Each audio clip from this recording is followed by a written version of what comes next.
of what Judaism is, of what Islam is, more soft. We're going to have a different definition of what democracy is. We can't stick to the theories. We have to be, or to come with a more elastic agenda. And this is what I would expect the people of the religion to do. Thank you.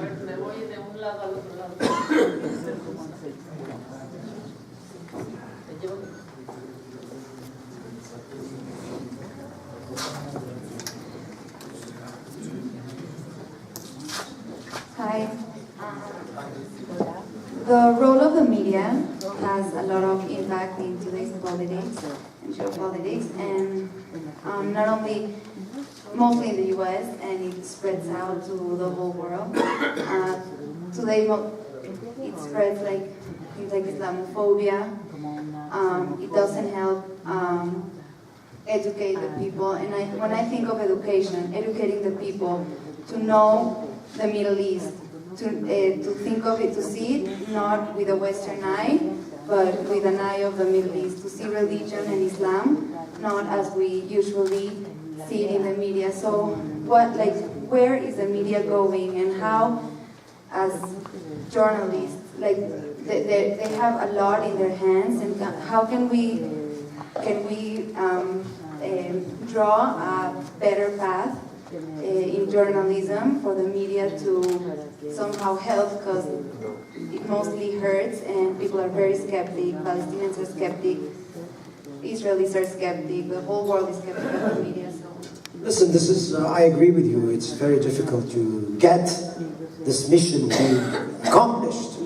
But what we have to make sure is that once you are getting to your elementary school, and this is what I'm talking about, 5, 6 years old, you're going to get in your elementary school the other cultures. You're going to know from the beginning that you are not alone in this world. There are other cultures.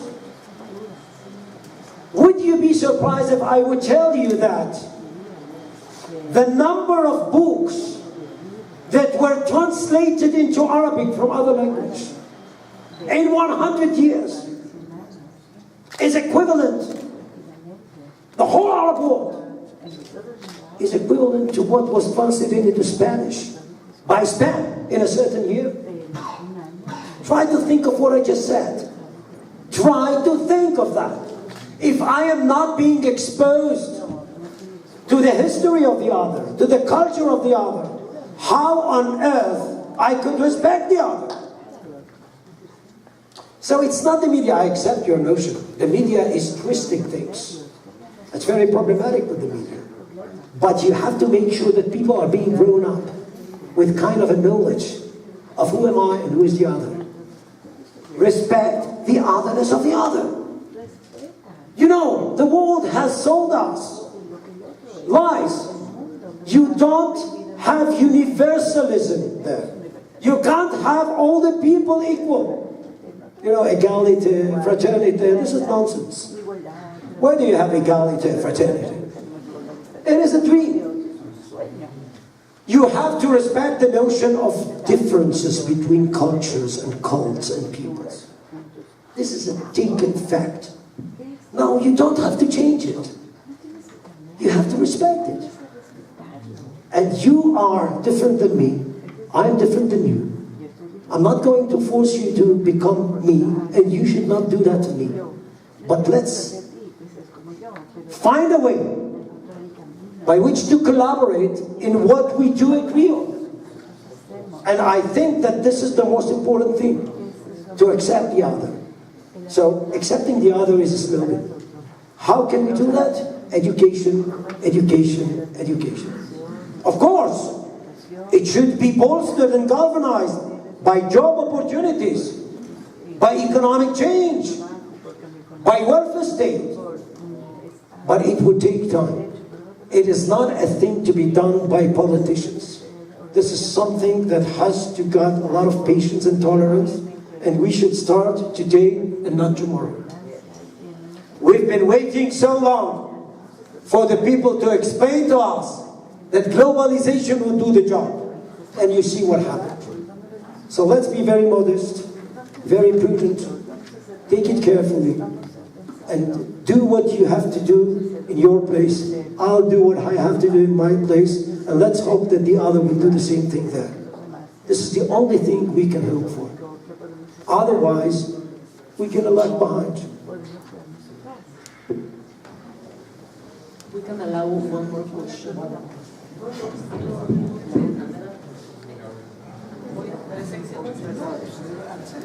It's a little tiny question. He said it's everything of education, and it takes time. Do we have time?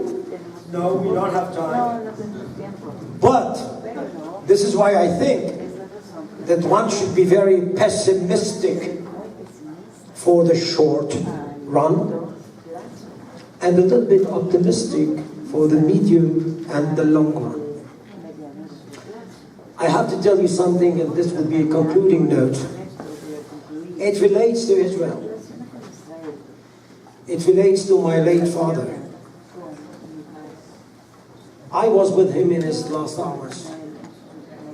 He was in the hospital. And you know, when people are getting closer to the day where they end up their life, I didn't know that until then, but memories of the past are becoming clearer. What you ate this morning is something that you don't remember, but the past is becoming clearer than that. And my father was telling me a lot of stories in his lifetime about their family and his family in Iraq. My mom talked to me about her family in Iran and Basra. I had a lot of memories coming from that. But then actually, after he died, 2 years after that, I've been to Los Angeles. And I was speaking in front of a congregation of, I guess, 1,000 people. I couldn't see the people. There were a lot of people. Jews. And after that kind of presentation, pretty gloomy, there was an old lady sitting in the, oh, this is mine. Yeah, that's the old lady. So, after the presentation, she told me, and she wanted the mic, and she told me, let me tell you, young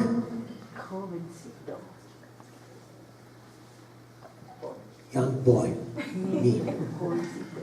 She was 92 years old. I discovered that later on. I have been always said that Palestine was a bad choice. Jews actually opted for Palestine, so don't complain. If you had been asked me, then I would have told you, don't go there.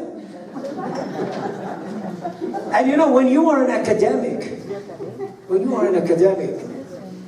you are generally coming up with kind of a very sophisticated answer by which to explain scientifically actually what. This time I got something from here, not from here. And my response to this old lady was something that I heard from my father in his lifetime. And I have to say, I didn't consider that as that precious and imperative. And this is something that he also told me in his, last day of life. You know, he was to wake up twice. The first time, he waked up for a minute and murmured in Arabic. He said that he is coming back as a 6 years old to the store of his father, which was my grandfather, who had sort of a candy store in Baghdad. And his grandfather was offering him kind of a candy or something like that. He stopped. The last saying when he waked up in the last time was in English, because my father was educated in English, because Iraq was orchestrated by Britain. And he said, "Here comes Mrs. Richardson." Mrs. Richardson was the teacher that was brought from England to Iraq to teach them English. And I thought to myself, is it kind of a coincidence that I happened to be with him in his last day and to listen to these two different notions? I think that it was not a mere coincidence. I do not believe in, ghosts or whatever, but I think it was not a mere coincidence. It is something that we should, all of us, take with us. Now, this is what I told the old lady, and this is something that I heard from my dear father, late father. He said, "Don't forget, Ya Ibni." Ya Ibni is my son in Arabic. So, he, as you guys are doing, mixing Spanish, Portuguese, English, French, whatever, actually you don't speak in one language. He was speaking actually English, Arabic, Hebrew, and don't forget that our ancestors have been dreaming for 2,000 years about getting back to Zion. Now, think of that. Each one of you has its grandmother or great-grandfather sitting in Vilna, in Kishinev, in Baghdad, in Istanbul. We don't know them, but we can surmise that once every year in the Seder they said, "Bashana haba'a b'Yerushalayim habnuya." I believe they didn't believe that it would occur in the next year when they say it. But there was something which was to go all the way and become kind of a common denominator of our ancestors. Now, what he told me, and I was very excited to get it, is don't forget that you are privileged to live the dream. They have been dreaming for 2,000 years. I was chosen to live the dream. For me, it is not kind of a simple thing. This is why I can't take Israel for granted. For me, it's a miracle that Israel was established, and the fact that I was privileged to live the dream. And I think that this dream should be inherited to our next generations. People should understand that even if we are going to respect the otherness of the other, we have also to respect our origins. We have also to respect our roots. If we're going to know how to do that, we're going to better Israel, and we're going to better our next generations. And I hope that each one of us is going to contribute something to that effort. If everybody is going to do what he should do or she should do, I think that would be better our future, survival and existence. Thank you very much.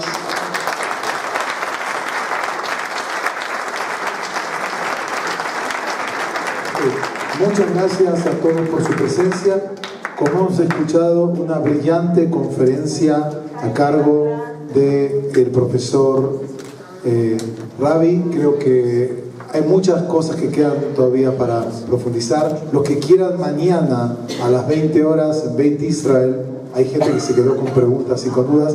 Mañana a las 20 horas va a dar una conferencia sobre Irán y el Medio Oriente que podrán profundizar. Y todos los que les interese profundizar este tema tan apasionante del nuevo Medio Oriente, los queremos invitar al diplomado que comienza el 8 de septiembre, que se llama El Viejo Nuevo Medio Oriente, Actores, Estructuras y Procesos, porque tantos temas que empezaron hoy van a ser profundizados en forma sistemática por académicos locales e internacionales.